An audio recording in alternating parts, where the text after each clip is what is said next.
birarenze da nena tangiye kuri kote 25 visimeri y'amayi ndakona barejeho miliyoni 3 ndavuga ngo none nakize burundu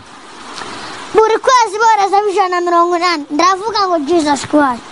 nanungu baracyari kohereza ubu kwezi ni gushira bazoherereza kwari ki ni nakunze ishuri ndiga cyane ndarikunda undi rero nkunda Imana nayishira mu bwenge nibyo ngindo byawe